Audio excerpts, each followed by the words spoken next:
So I'm Chris J. Winfield, and this is my story about how I ultimately left my 9 to 5 and how I got started in this industry from the very beginning.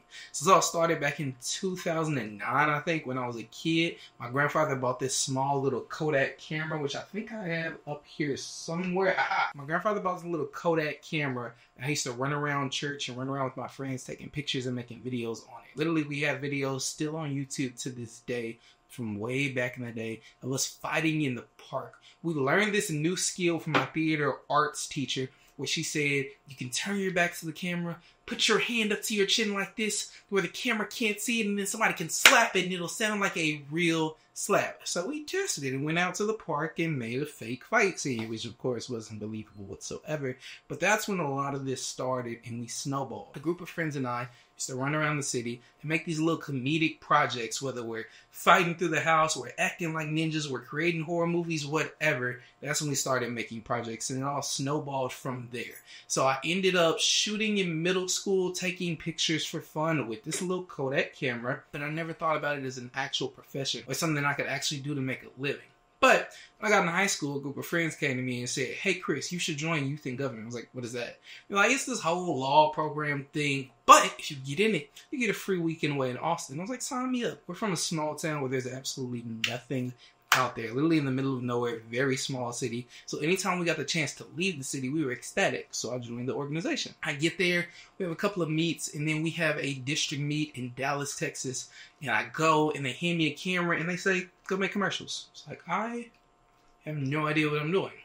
Run around with the camera, joking in front of the camera, interviewing people, having a good time, and I give them the videos. And then we get to this ceremony at the end, and they call my name up for this award, and I got like the highest achievement that you could get in our media department. So I get back home, and a photographer, one of the biggest photographers in East Texas, who is now my mentor, like lifelong mentor, Lee Lovelace, said, oh, you got this award? You must be good with cameras. And he hired me. I had no idea what I was doing.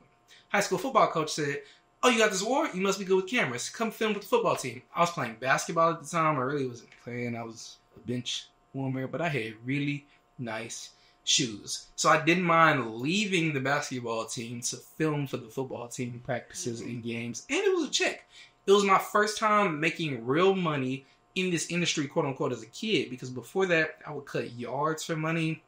Worked at a barbershop sweeping up hair and selling fake Jordans and watches. It was my first time making money in the industry, realizing there might be something to this. And Lee was paying me to shoot photo booths at weddings, to second shoot for him occasionally. And then he ultimately invested in me and bought a video camera for his business. So I started filming quinceañeras and weddings. And I had no idea what I was doing. I just knew this is something that I wanted to do. And it snowballed from there. Then after I graduated high school, I went to Sam Houston State University and joined the broadcast production department to get a bachelor's in that. So I took the classes, joined the student newspaper to take pictures for them.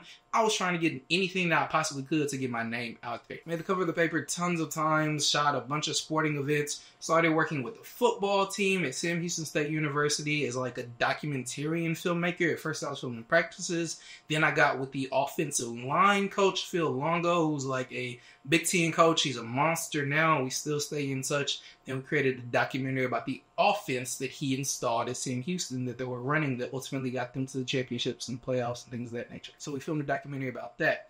And then after graduating from Sam Houston with my bachelor's, shooting all these random things, doing all these odd jobs to keep me in the industry. I worked at Walgreens in the photo department. I worked as an event staff supervisor. There was an internship to get an internship with the Houston Texans because I ultimately wanted to shoot for them at NRG Stadium. I did so much stuff to keep me in the industry and to continue to fine tune my skills so that I would be ready to make this my profession. At that time, I knew I would make some money. I just didn't know how much. All my other friends went to college to be lawyers, to be doctors, to be pharmacists, to be all these great things. And I was like, I want to take pictures. And I may not make as much as you guys, but I'm going to enjoy my life. So it is what it is. So right before I graduated with my bachelor's, I started working at Fox Sports as a highlight editor. So that was my introduction to the sports world on a higher level. Working at Fox Sports as a highlight editor, and then I got hired part-time as a brand brigade operator or virtual signage operator. We were responsible for putting logos on the glass in hockey and on the outfield in baseball virtually, and we changed them out every inning or every period in hockey. So after I graduated, I moved up to become a master control operator, which basically means they put you in a cold dark room where you're pressing buttons all day and you're responsible for whatever network it is that you're in. So if I'm in the Detroit network, I'm responsible for setting up the shows or running games for the Detroit network. You're responsible for everything that people see on TV, and you really couldn't make a mistake or you get fired. I think when you first start out, you get 5 or 6 mistakes a year, and then as you're more seasoned and you become a vet, you only get like 3 mistakes or something like that. I can't remember, but it was terrifying. It was in a cold dark room and it wasn't enjoyable, and you work during prime time hours, which are Friday, Saturday, Sunday, when these big games are on. So you really never had time to go out with friends or to spend time with your family other than odd hours during the week. So it was not for me. So I started grad school, quit my full-time position as a master control operator at Fox Sports because I was losing my mind studying. It was crazy. But I kept my part-time position as a brand brigade operator, and I was studying for grad school. Graduated grad school, still working as a brand brigade operator. And the dean of my college, who I was close with when I was in school, came to me and he said, "Christopher, would you be willing to come and teach?" I said, "No, that doesn't sound like fun." Typically, when you get your master's, you would be doing it to teach because you don't need that degree in our industry or in our field. But I got it just to get it. He said, "Would you want to come teach?" I said, "No." Hung up. And then I called my friend and told him what happened. He said, "Bro, you should at least consider it. That'd be kind of cool." Because at the time, I was 21, I think. I was 21. So, called my dean back, and I said, "Hey, can I play with all the equipment?" They had a red, they had any light you could imagine, tons of lenses, tons of gear that I did not have. At the time, I think I had a Nikon D500 or something like that, but they had tons of cinema gear, equipment, lights, whatever you needed. So I thought, I'll take this job, I use their equipment and make whatever I wanted. So I accepted the position, and I became a professor. Honestly, the best part about being a professor was, one, you get to help students who are coming up just like me, and I can instill in them things that I feel like I missed while I was in school. A lot of the information I gained when I was in college didn't come from the classes. It came from me doing the research on my own, me being on sets, me taking all these odd-end jobs, watching YouTube on a regular basis. I wasn't a kid who would go out and party every weekend. I would lock myself in my room, watch YouTube videos on Photoshop, on film, photography, learning new techniques so I could become better, and I wasn't the kid who would go out. So all those teachings from school, from YouTube, from sets, I would instill in my students. So that was one of the best parts. But also, it made me stay sharp. I had to know my stuff because these kids would try me because I looked so young. So I had to have an answer for anything they presented to me. So I became a professor, did that for 2 years. It was a great experience. But in the process of me being a professor, I want to say after my first year, COVID hit. Or after my first semester, COVID hit. And everything was shut down. It was a whole new experience. And all of our classes became online. I was like, I can use this to my advantage. So what I started to do was to build my business during that time period. When all classes were online, I didn't have to go to campus. I was able to travel, fly to these different cities, and work with different clientele.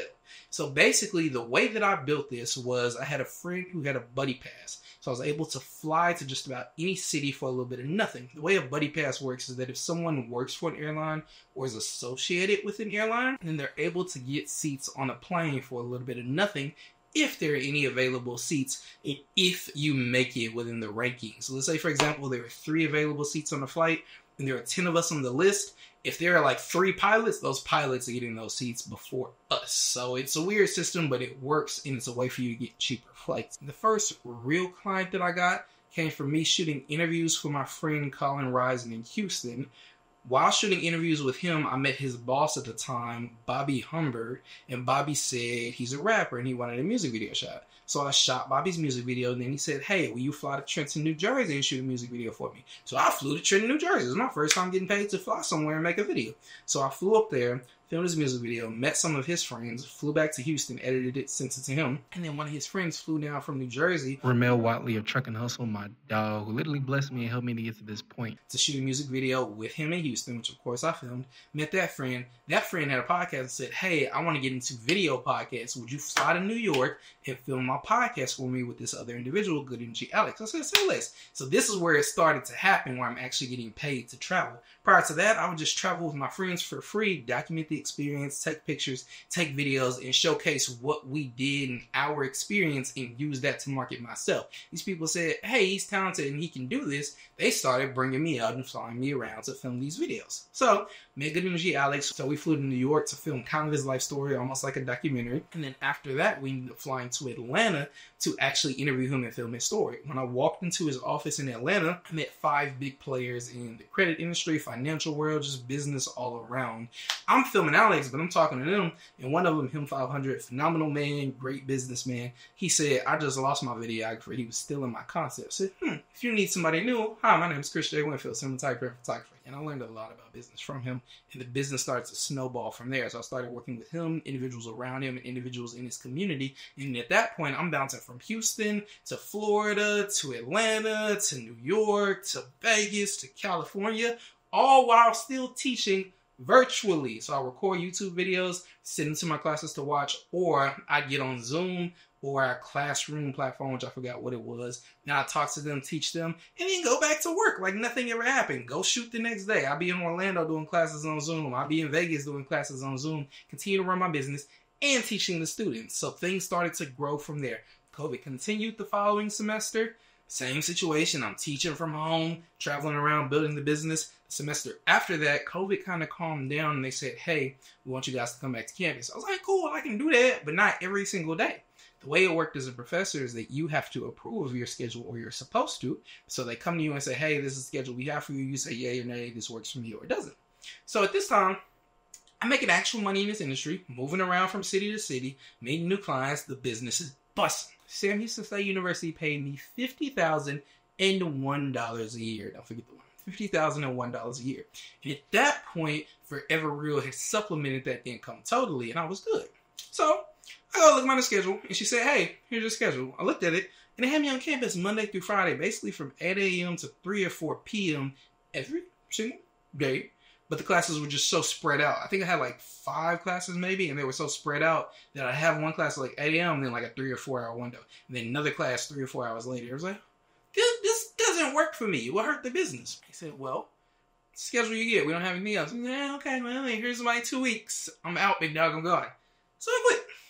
So I went full-time with Forever Real, dove into the business, and here we are today. I used that buddy pass to allow me to travel and to build my clientele list. I used Sam as a stable check to allow me to cover my bills while I was out there building the business. And then as soon as the business was able to supplement my income, I walked away. I probably would still be at Sam Houston if I didn't get the schedule that would have ruined my business. If they would have given me a schedule that was flexible and would have worked, I'd probably still be there teaching to this day. Because that schedule was terrible, I was out. And it was probably one of the best things that ever happened to me. Fast forward to today, we travel from state to state creating commercial content for businesses and creating commercials and documentaries internationally, working with major corporations like Chick-fil-A, Disney, Fox Sports, and a bunch of other people. Tons of projects. I say all this to say I did it, and you can definitely do it too. Back then, I knew nothing about systems and businesses and how business was supposed to operate. I just knew I'm making money. This is working. I think I'll be okay. I jumped off the porch on faith, and everything worked out. Thank God. But now, I have an even better mindset. I understand the business side of this, and I understand how to structure my business to put myself in an even better situation than young me was back in the day. And you can do the exact same thing.